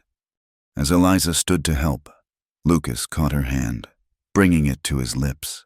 The look in his eyes promised everything, a future, a home, a love built on mutual respect and genuine affection. She squeezed his hand in return, then went to help Mrs. Holloway, her heart singing despite the exhaustion of the sleepless night. The storm had passed, leaving the world washed clean and new. Just like her life, Eliza thought, washed clean and ready to begin again, this time with a partner who saw her as an equal, a friend, a love worth waiting for. The letter arrived on a Tuesday morning, carried by young Timothy Mason, who worked odd jobs around Silver Creek. Eliza was in the garden, harvesting the last of the summer vegetables, when she saw him riding up the dusty road to the ranch. Message for Miss Hawthorne. Timothy called out, waving an envelope. Eliza's hands stilled on the tomato vines. In the 2 months since that storm-filled night when she and Lucas had confessed their love, she'd received no correspondence. Anyone who might write to her knew where she was, which meant, "Thank you, Timothy," she said, accepting the letter with hands that trembled slightly.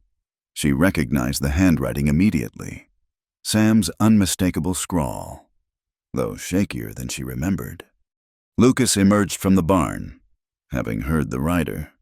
He took one look at Eliza's face and crossed to her side. "What is it?" Wordlessly, she handed him the envelope. His expression darkened as he recognized the writing. "You don't have to read it," he said. "I can burn it right now if you want." No, Eliza said, though her voice was unsteady. I need to know what he wants. They went inside together, sitting at the kitchen table where Mrs. Holloway was kneading bread. The older woman took one look at them and quietly excused herself, giving them privacy. Eliza broke the seal and unfolded the single sheet of cheap paper. Eliza, I am dying. The doctor says consumption, though the whiskey didn't help none. I'm at the old Baxter place, the shack out by Willow Bend. Been here 2 weeks, too weak to move. I got no right to ask nothing of you. What I done was unforgivable. But I'm scared. Liza, scared to die alone like this. I know you won't come, and I don't blame you.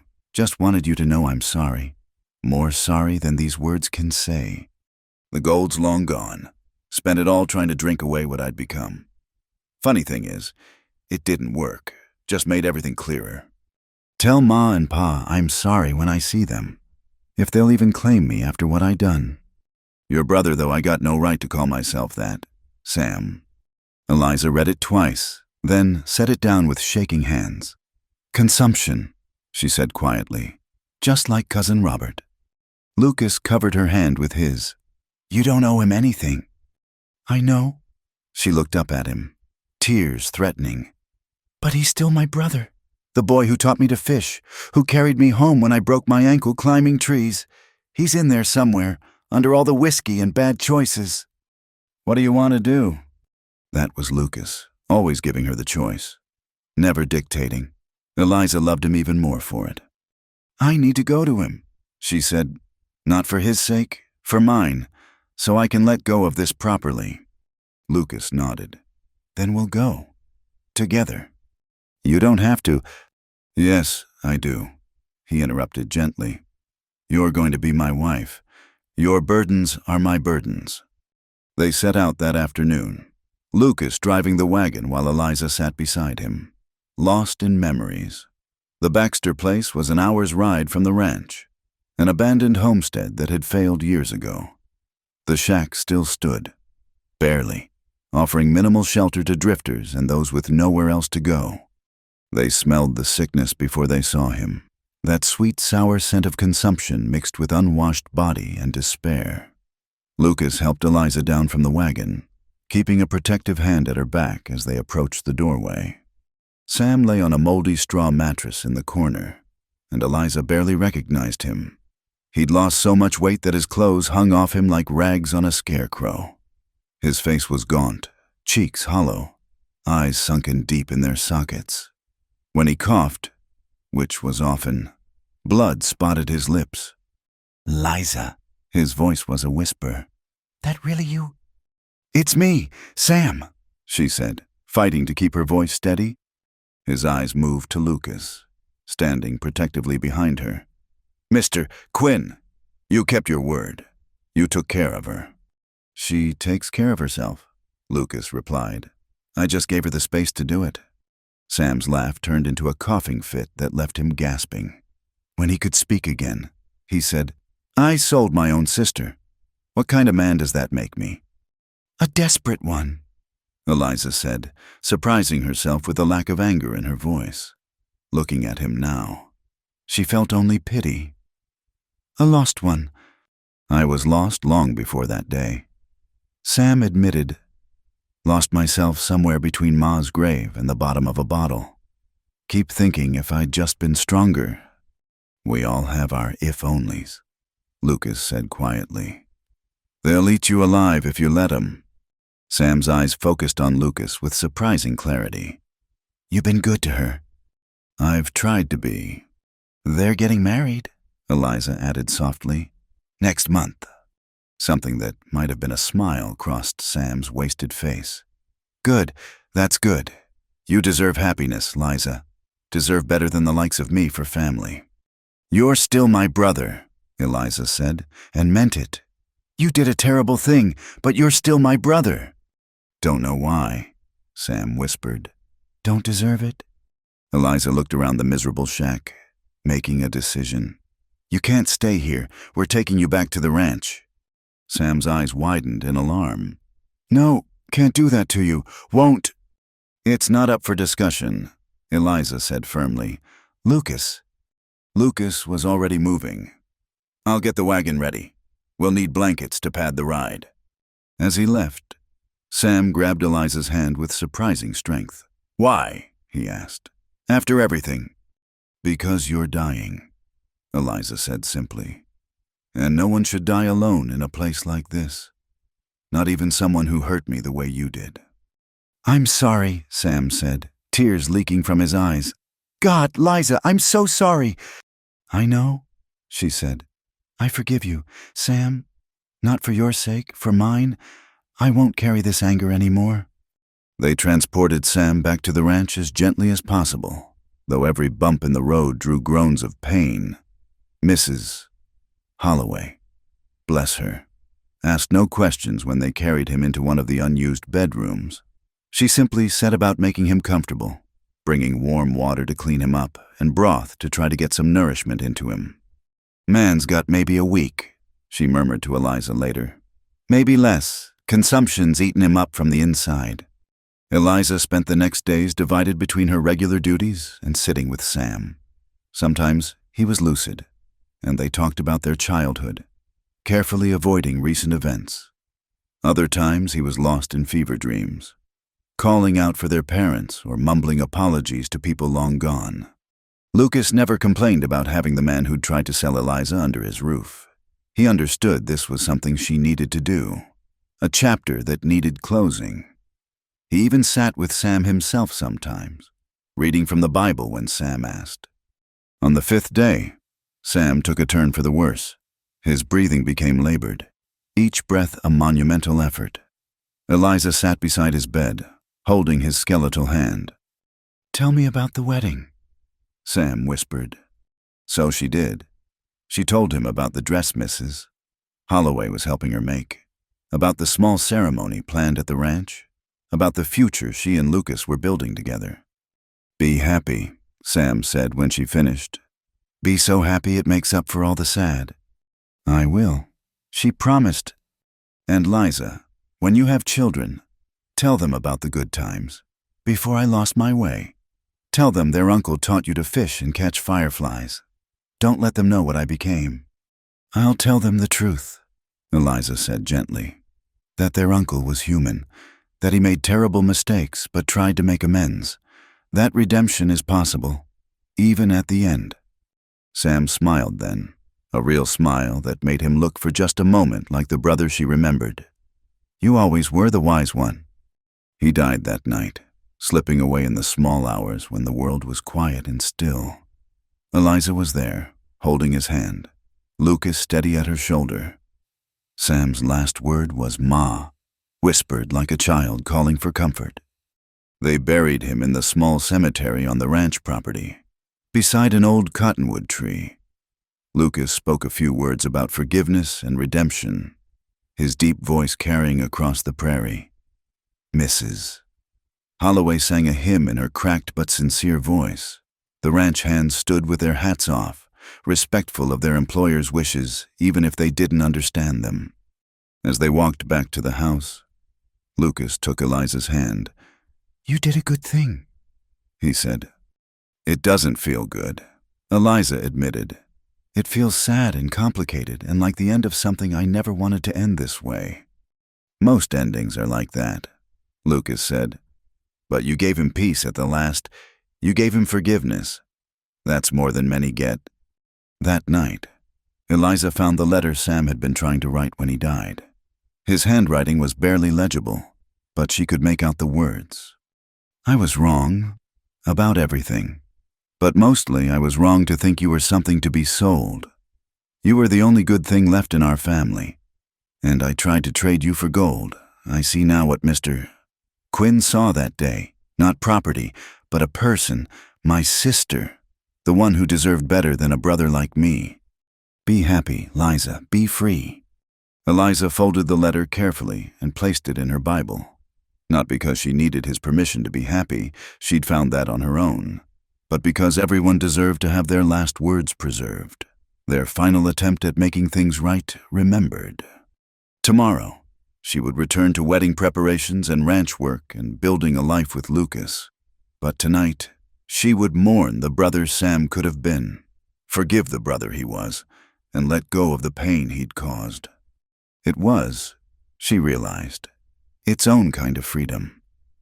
3 weeks after Sam's burial, the Morning Post brought an unexpected visitor to the Quinn Ranch. Eliza was in the study, working on the monthly accounts, when she heard the sound of an expensive carriage rolling up the drive. Through the window, she could see a well-dressed man in a black suit stepping down, followed by a younger clerk carrying a leather portfolio.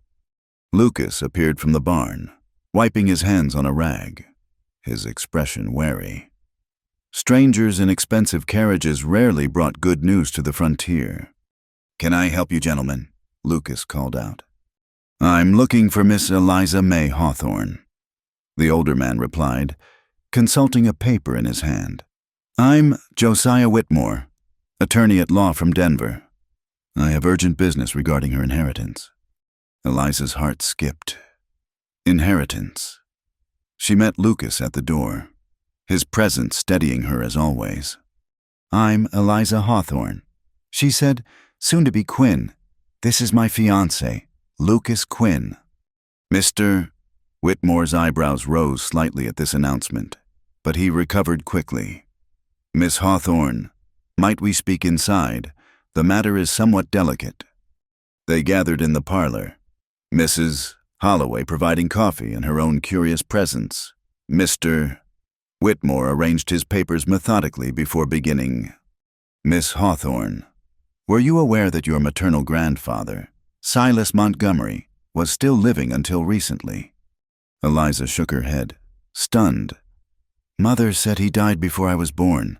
They were estranged. He didn't approve of her marrying my father." "Ah, Mr. Whitmore said, adjusting his spectacles. "That explains the difficulty we had locating you. Mr. Montgomery passed away 6 months ago in Denver. He was quite successful in his later years. Mining interests, primarily, along with several commercial properties." "I don't understand," Eliza said. "Why are you telling me this?" "Because, Miss Hawthorne, he left everything to you." The room fell silent. Lucas's hand found hers, squeezing gently. "Everything," Eliza echoed faintly. "His estate is valued at approximately $75,000. Mr.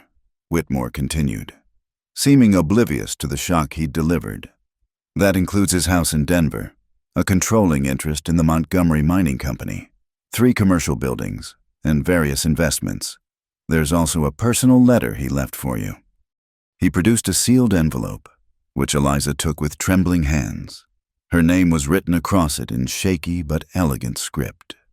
$75,000, Mrs. Holloway breathed. "Lord have mercy." "Why me?" Eliza asked. "He never even met me." "Perhaps the letter will explain," Mr. Whitmore suggested. "In the meantime, there are papers to sign, decisions to be made. The estate has been in probate, waiting for you to be found. Mr. Montgomery was very specific. If you couldn't be located within a year, everything was." Eliza opened the letter with careful fingers, aware of everyone watching her. The handwriting was difficult to read, clearly written by an elderly, perhaps ill hand. "My dear Eliza, you do not know me, and that is my fault and my deepest regret. Pride kept me from your mother when she chose love over wealth, and that same pride cost me my only child and the chance to know my grandchildren. I learned of your brother's death and your circumstances through private inquiry. I know what he tried to do to you, and I know of Mr. Quinn's intervention. It seems you have found a protector and, from what I hear, a good man. I cannot undo the years of absence, cannot apologize to your mother or make amends for my stubbornness, but I can ensure you never face such desperation again. I can give you the freedom that only financial security can provide. Use this wealth wisely. Be generous but not foolish. And perhaps, sometimes, think kindly of a lonely old man who learned too late that money means nothing without family. Your grandfather, Silas Montgomery." Eliza set down the letter, tears streaming down her face. He knew. He knew about Sam, about the trading post, about everything. He had investigators. Mr. Whitmore confirmed. He'd been searching for you for several years. Actually, after your parents passed, it became more difficult. Your brother's activities made you harder to track. This changes everything, Eliza said, looking at Lucas. I'm wealthy. Lucas's expression was unreadable. Yes, he said simply. You are. Something in his tone made her stomach clench. Lucas. He stood abruptly. If you'll excuse me, I have work to attend to. Mr. Whitmore, I trust you'll see to Miss Hawthorne's interests. He left before anyone could respond. Oh dear, Mrs. Holloway murmured. Mr. Whitmore cleared his throat. Perhaps we should discuss the practical matters. There are decisions to be made about the properties, the mining company.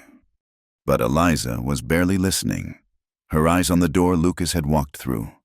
She forced herself to focus on the lawyer's explanations, signing where needed. But her mind kept wandering to Lucas's sudden withdrawal. After Mr. Whitmore left, promising to return in a few days with more documents, Eliza found Lucas in the barn, brushing down his favorite mare with unnecessary vigor. Are you going to tell me what's wrong? She asked. He didn't look at her. Nothing's wrong. You've just become a very wealthy woman. I'm happy for you. Don't, Eliza said sharply. Don't lie to me. Not you. Lucas's hand stilled on the brush. Everything's changed, Eliza. This morning you were a woman who worked for wages, who needed this job, who was building a life here. Now you can go anywhere, do anything, be anyone you want. I want to be your wife, Eliza said. That hasn't changed. Hasn't it? He finally turned to face her. You could live in Denver now, in a grand house. You could travel to Europe, attend the opera, wear silk every day. You could marry a man of your own class, not a scarred ex-soldier who works with his hands. My own class, Eliza's temper flared. 3 months ago, my class was being sold like cattle in a trading post. You didn't care about class then. That was different. How? Because then I could offer you something, Lucas burst out. Protection, work, a home. Now what can I give you that you can't buy yourself 100 times over? Eliza stepped closer to him, her eyes blazing. You can give me your heart, Lucas Quinn. You can give me your companionship, your partnership, your children. You can give me a reason to wake up in the morning that has nothing to do with money. Eliza. No, you listen to me, she interrupted. I've been poor. I've been desperate. I've been at the mercy of men who saw me as property. And now I'm wealthy. You know what hasn't changed, how I feel about you. She took his face in her hands, forcing him to meet her eyes. I fell in love with you when I had nothing. Do you really think having money would make me love you less? People will talk, he said quietly. They'll say I married you for your fortune. Let them talk. We'll know the truth. She stroked her thumb over his scarred cheek. Unless you don't want to marry me now. Don't want. Lucas pulled her against him suddenly, holding her tight. God, Eliza, I want to marry you more than I want to breathe. But I want you to be sure, really sure. You have options now. I had options before, Eliza interrupted, her voice muffled against his chest. Mrs. Patterson's son has been trying to court me for weeks. That new banker from Chicago asked me to dinner twice. Even Deputy Morrison has been making eyes. Lucas pulled back to look at her, startled. They have. Of course they have. But I didn't want them. I wanted you. I still want you. Money doesn't change that. He studied her face for a long moment, then slowly smiled. You're sure? I've never been more sure of anything in my life, Eliza said firmly. Now, are we going to have this same argument every time our circumstances change? Or can we agree that we're in this together, for better or worse, richer or poorer? That's supposed to come after the wedding vows, Lucas pointed out. but he was truly smiling now. "Well, I've never been one for proper order," Eliza said. "After all, I fell in love with you before our first proper courtship outing." That evening, as they sat with Mrs. Holloway discussing what to do about Eliza's inheritance, the older woman made a suggestion that surprised them all. "Seems to me," she said, setting down her knitting, "that a woman who knows what it's like to be desperate might want to help other women in similar situations." Eliza looked up, interested. "What do you mean? That boarding house in town that turns away women with no money? What if it didn't have to? What if there was a place women could go when they had nowhere else? No questions asked. Just a safe bed and hot meals while they figured things out." "A refuge," Eliza breathed. "For women like I was." "The old Henderson property in town is for sale," Lucas added thoughtfully. "Big house. Needs work, but solid bones. Could house maybe a dozen women. More if you converted the carriage house." And just like that, Eliza knew what she wanted to do with at least part of her grandfather's gift. She'd create a place where women wouldn't have to choose between starvation and degradation, where they could find safety and time to make better choices. "We'll call it Montgomery House," she decided. "After my grandfather, I think he'd have liked knowing his money was helping women avoid what almost happened to me." Lucas took her hand. "We'll need to hire staff, set up proper management." "We?" Eliza asked, smiling. "We," he confirmed. "Partners in all things. Remember," as they planned late into the night, the refuge, their wedding, their future. Eliza marveled at how much had changed since that terrible morning at the trading post. She'd gone from having nothing to having everything, but the most valuable thing in her life remained the same, the love of a good man who saw her as a person, not property, who valued her for herself, not her circumstances. Her grandfather had given her financial freedom, but Lucas Quinn had given her something far more precious, the freedom to be herself, to choose her own path, to love and be loved as an equal. And that, Eliza thought as she watched Lucas sketch out renovation plans with enthusiasm, was worth more than all the gold in Colorado. The morning of April 15th, 1876 dawned clear and bright over the Quinn Ranch. Eliza stood at her bedroom window, watching the sun paint the mountains gold, her wedding dress hanging behind her like a promise made manifest. Mrs. Holloway bustled about, making final adjustments to the ivory silk and lace creation they'd spent weeks perfecting. "Stop fidgeting," the older woman commanded, though her voice was thick with emotion. "You're going to be the most beautiful bride Silver Creek has ever seen." "I'm not fidgeting," Eliza protested, then caught herself smoothing her hair for the 10th time. "All right, maybe I am. I just want everything to be perfect." "It will be," Mrs. Holloway assured her. "That man downstairs would marry you in a feed sack if necessary. He's been pacing since dawn." The wedding was to be held in the meadow behind the house, where wildflowers bloomed in purple and gold profusion. They'd kept it simple. Despite Eliza's newfound wealth, just family and close friends, the way both she and Lucas wanted it. As Mrs. Holloway helped her into the dress, Eliza's thoughts drifted to all that had changed in the 6 months since that horrible morning at the trading post. The girl who'd been dragged through town with bound wrists seemed like a stranger now. In her place stood a woman of means, a woman with purpose, a woman who'd found love in the most unexpected place. Montgomery House was already operational in town, having opened its doors 2 months prior. 3 women currently resided there, including young Sarah Mitchell, who'd fled an abusive situation, and widow Mary Coleman, who'd lost her home to debt. Eliza visited weekly, and Lucas often accompanied her, helping with repairs and improvements. "There, Mrs. Holloway said, stepping back. "Go look at yourself." Eliza turned to the mirror and barely recognized the woman staring back.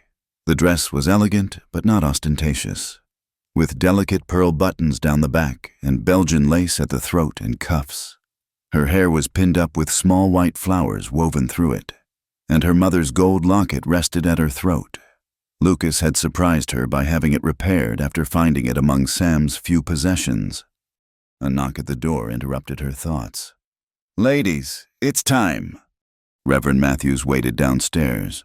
Having traveled from Denver to perform the ceremony, Eliza had discovered he was an old friend of her grandfather's, one of the few who'd maintained contact despite Silas Montgomery's irascible nature.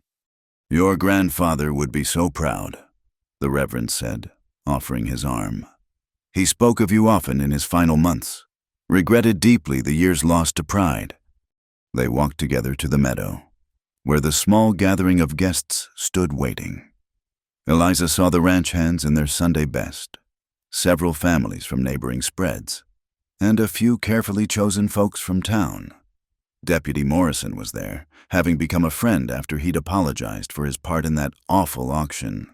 Even Josiah Briggs had been invited, after he'd come to Lucas with sincere regret for his role in Sam's scheme. But Eliza had eyes only for Lucas. He stood beneath an arch of woven branches and wildflowers, wearing a new black suit that emphasized his broad shoulders. His usually stern face was soft with emotion as he watched her approach. The scar on his cheek caught the morning light, and Eliza thought she'd never seen anything more beautiful than this good man waiting to pledge his life to hers. Lucas stepped forward to meet her, taking her hands in his. "You're radiant," he whispered, for her ears alone. "You clean up pretty well yourself, Cowboy," she whispered back, making him smile. Reverend Matthews began the ceremony, his voice carrying across the meadow. "Dearly beloved, we are gathered here on this glorious morning to witness something precious, the union of two souls who found each other in the most unlikely circumstances." As they exchanged vows, Eliza thought about the journey that had brought them here. Lucas's voice was steady and sure as he promised to love, honor, and cherish her. Her own voice trembled only slightly as she made the same promises in return.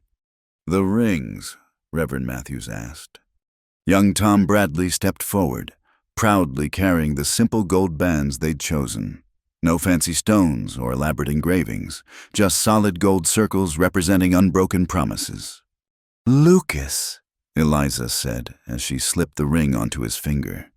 "You gave me freedom when I had none, hope when I'd lost it all, and love when I thought I didn't deserve it. I promise to stand beside you through whatever comes, to be your partner in all things, and to love you until my last breath." Lucas had to clear his throat before speaking.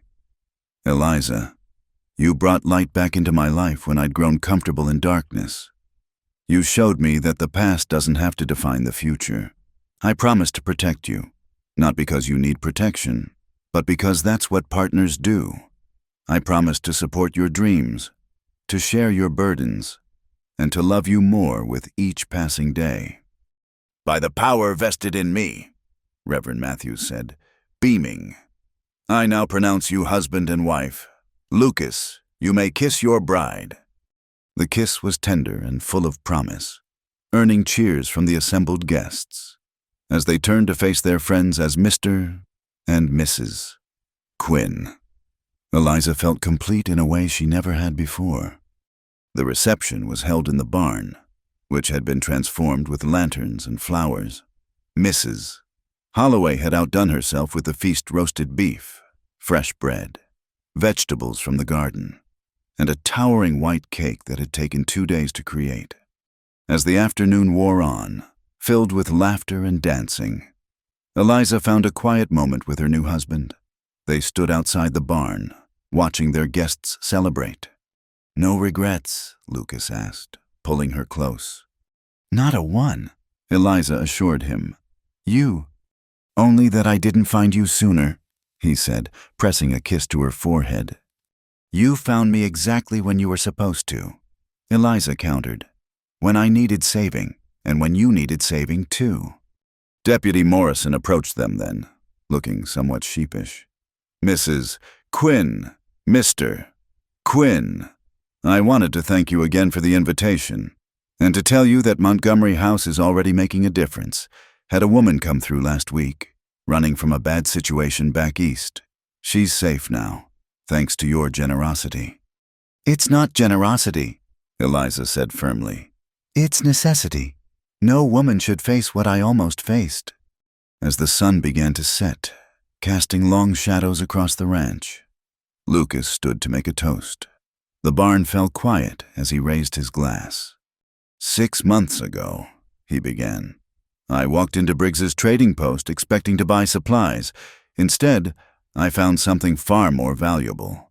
A woman of extraordinary courage and grace.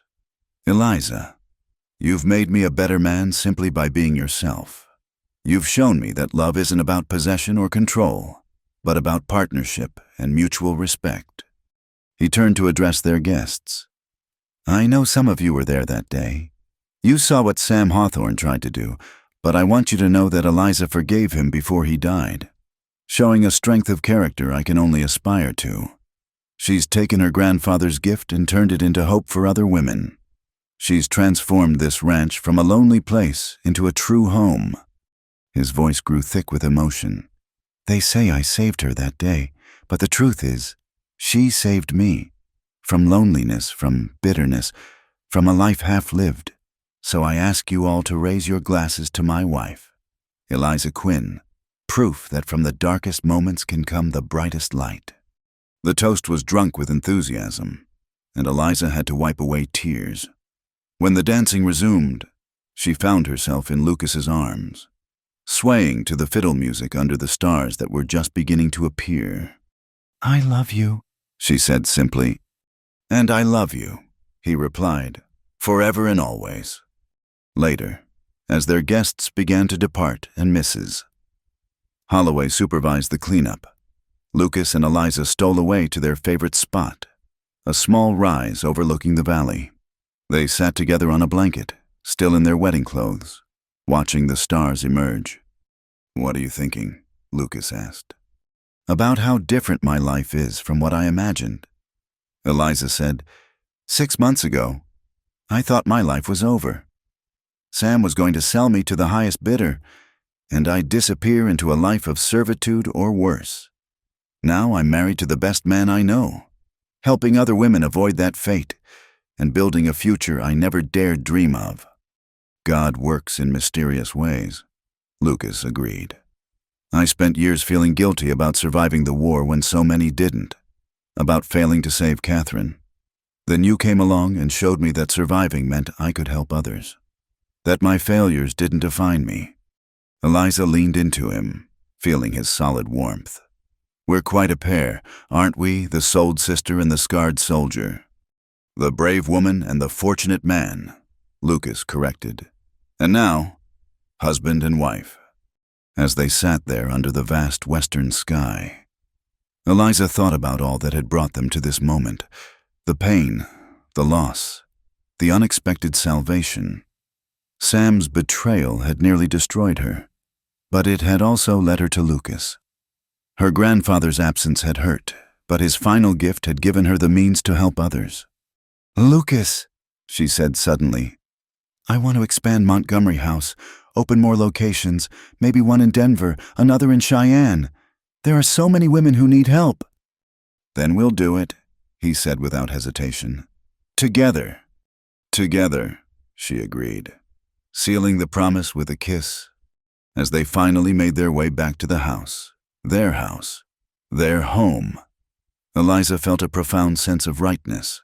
She'd been dragged to town to be sold like property, but she'd emerged as a woman of substance in every sense of the word. She'd found love, purpose, and a partner who saw her as an equal. "Welcome home, Mrs. Quinn," Lucas said as he carried her over the threshold. "I've been home since the day you brought me here." Eliza replied, "It just took us a while to realize it." And in that house on the prairie, built with love and sustained by mutual respect, they began their married life. Not as buyer and bought, not as rescuer and rescued, but as equals, partners, and best friends. The girl who'd been for sale had become a woman beyond price, and the man who'd paid for her freedom had gained something worth more than gold, a love that would last a lifetime. Thank you so much for listening to this Wild West love story. I hope Eliza and Lucas's journey touched your heart as much as it touched mine while sharing it. Please comment below and let me know where you're listening from. I'd love to connect with you and hear your thoughts about this story of redemption and unexpected love. If you enjoyed this tale, please subscribe to Wild West Stories 1850. Give this video a like. And don't forget to hit the hype button so more people can discover these frontier stories of courage, hope, and romance. Until next time, partners.